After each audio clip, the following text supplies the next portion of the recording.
देखिए, एक अच्छा कदम है अगर उन्होंने भारतीय जनता पार्टी और उसकी विचारधारा को समझ लिया है और सोच समझ के बयान दिया है।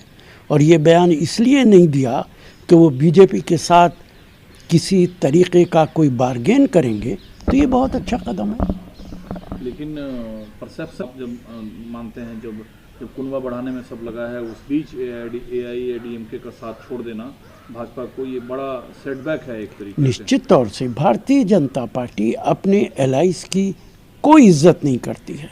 आपने देखा है, शिवसेना छोड़कर चला गया, एक बड़ी पार्टी थी महाराष्ट्र की, अकालीस छोड़ के चले गए, पंजाब की बड़ी पार्टी थी, यूपी के अंदर कई पार्टियां छोड़ के गईं, आ गईं, फिर छोड़ के चली गईं। तो ये एक उनका एलाई रहा है और आज उनका बयान देने का मतलब है कि भारतीय जनता पार्टी के बारे में जो हम लोग लगातार कहते हैं कि वो अपने एलाइज का ना ख्याल करते हैं ना इज्जत देते हैं, ये इसका एक बड़ा सबूत है।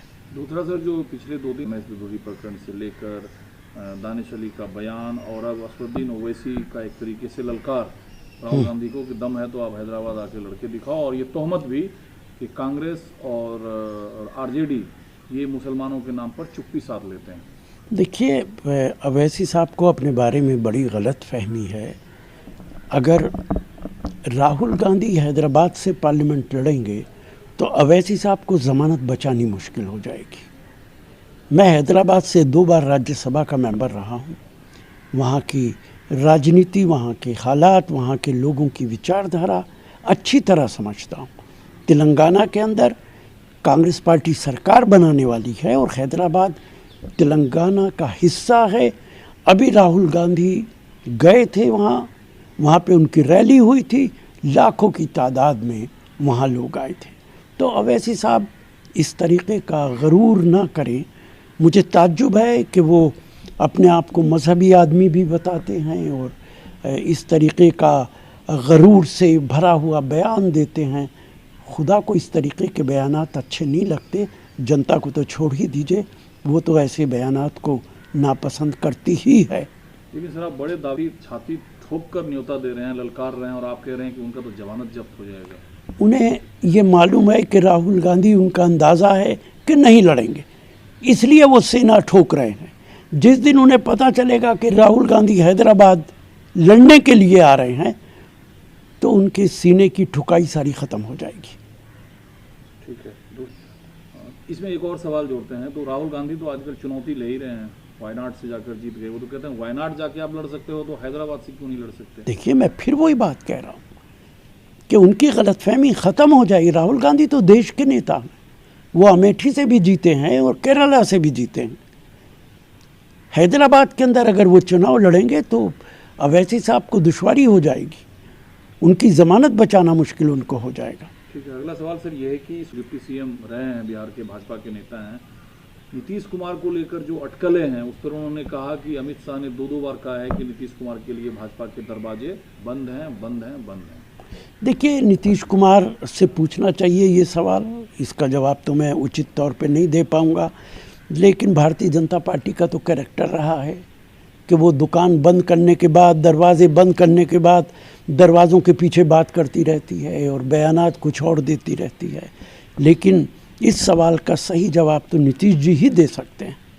आप तो सर नेता हैं, नेता को नेता कहा जाए, मुस्लिम नेता भी हैं। इस बीच अजीत पवार ने कहा है कि मुस्लिम आरक्षण पर महाराष्ट्र में चूंकि 3 दलों की सरकार है, चर्चा करेंगे और कुछ ना कुछ समाधान निकालेंगे। देखिए, बहुत अच्छा कदम है अगर अजीत पवार आज डिप्टी चीफ मिनिस्टर हैं और वो इस तरीके की बात करते हैं। चूँकि मुस्लिम कम्युनिटी देश के अंदर सबसे ज़्यादा बैकवर्ड कम्युनिटी है, उसको आगे लाने के लिए क्या कदम उठाया जा सकता है, ये तमाम राजनीतिक दलों को विचार करना चाहिए और अजीत पवार के इस बयान का मैं स्वागत करता हूँ। ठीक है, दूसरा सर, यूपी मुजफ्फरनगर का है जहाँ स्कूल में टीचर के कहने पर एक छात्र को थप्पड़ मारा गया, उस पर सुप्रीम कोर्ट ने टिप्पणी किया है कि शिक्षा का जो संवैधानिक अधिकार है बिना जाति और धार्मिक भेदभाव किए बिना, उसका भी उल्लंघन हुआ है। देखिए, सुप्रीम कोर्ट का बड़ा फैसला है और जितने हमारे शिक्षक हैं, टीचर्स हैं, उनको सुप्रीम कोर्ट के इस फैसले को, इस डायरेक्शन को इज्जत देनी चाहिए।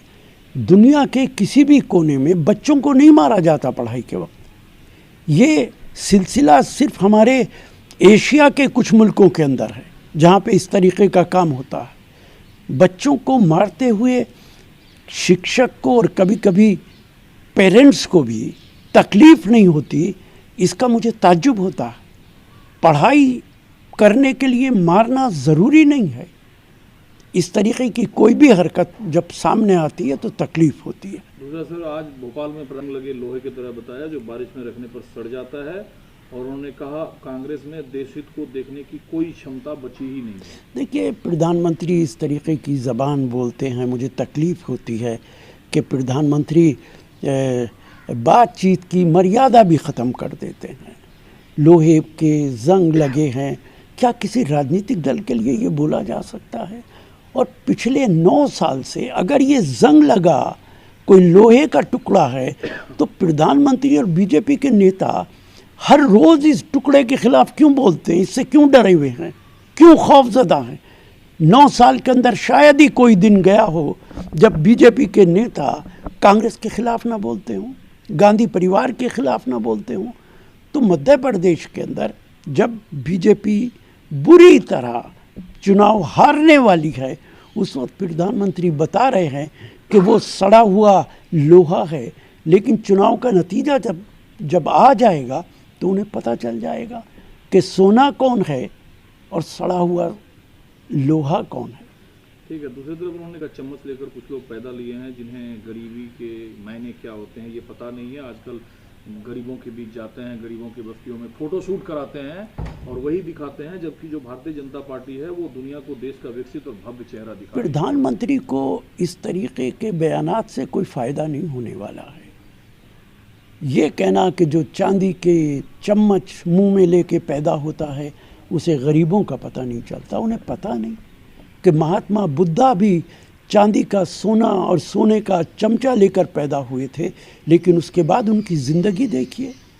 क्या उन्हें गरीबों का एहसास नहीं था? उन्होंने लात मार दी थी उस सोने के चम्मच को और चांदी के चम्मच को। ऐसी कितनी मिसालें मैं दे सकता हूँ।